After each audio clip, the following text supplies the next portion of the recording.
It's speaking for availability. If you're available to God, because some of us, God may rock our boat this year. You may be on a path this year. God may say that that's enough. Choose, this is another route I want for you. Your assignment in a place can be over. Be available for the next assignment, child of God. Anywhere God sent us, we must be ready to go. Let's be ready for the next assignment God may have for us this year. And the number one thing that will help you to key into this is that you must be available. Please, children of God, ministers of the gospel, be flexible in God's hand. You and I must be flexible in God's hand. It must not be you having your way all the time. When will you tell God, Father, have your way, Lord, have your way, have your way, Lord, have your way, have your way, Lord, have your way, oh Lord, have your way. It is only the available that sing that song. Those people that are desirable are not available, they don't sing that song. They want to have their own way. And when there is this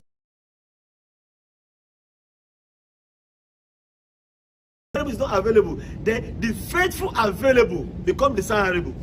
That's what I put it. The faithful available becomes desirable.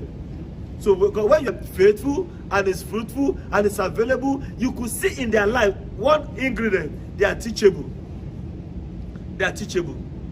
If you're going to make a difference this year, minister of God, you must learn to be teachable. We have the treasure in earthen vessel.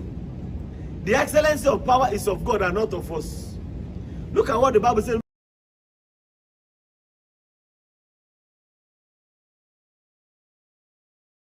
1:26-28.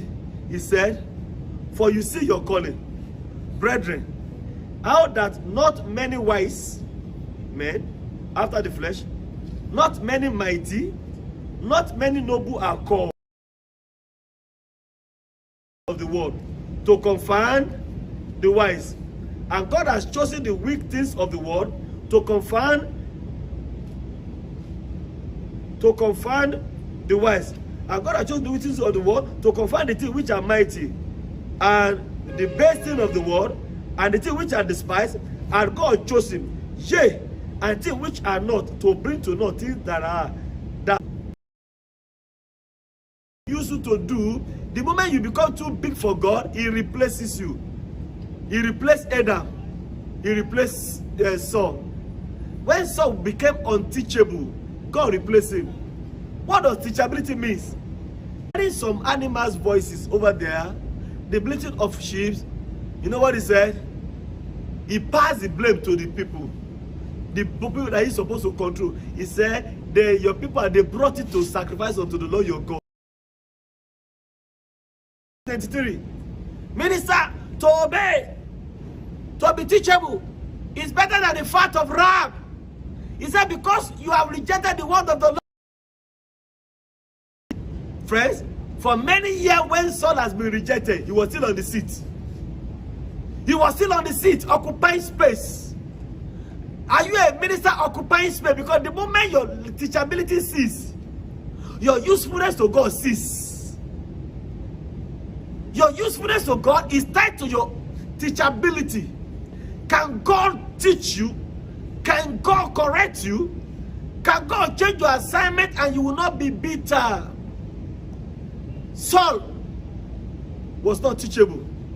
Remember the first time when Samuel told him, wait for 7 days. Don't do anything for 7 days, so I'm coming to do the sacrifice. Wait for 7 days. Teachability means before you do anything, wait until that day that you are given expire. You know what Saul did? When Saul saw that people were leaving him, because to him, the opinions of people matter than the opinions of God. When men are not teachable, they take the opinions of men more serious than the opinions of God. Friends, in your life this year, whose opinion counts? Whose opinion over your life counts? Is it your father's opinion? Your mother's opinion? My father said to me, why will you go and be a pastor?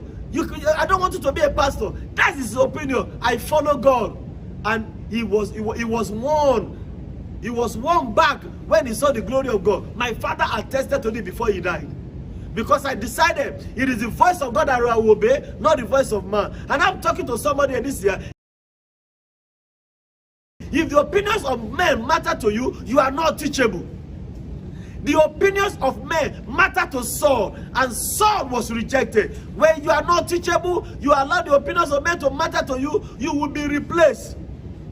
Then when I tell you, you need to, all of us need to be careful, because anytime God replaces somebody, you always replace that person with somebody better. Look at what he said about David. David never committed an error twice. He never committed mistake twice. He said, I have found a man after my own heart. A man that is teachable. Do you know that David will never do anything without asking God first? Have you ever seen one day that Saul did anything by asking God? The only time Saul asked God is when God has rejected him and God said he's going to die. That's only when Saul said that, oh, will I go to the battle and win the battle? When God did,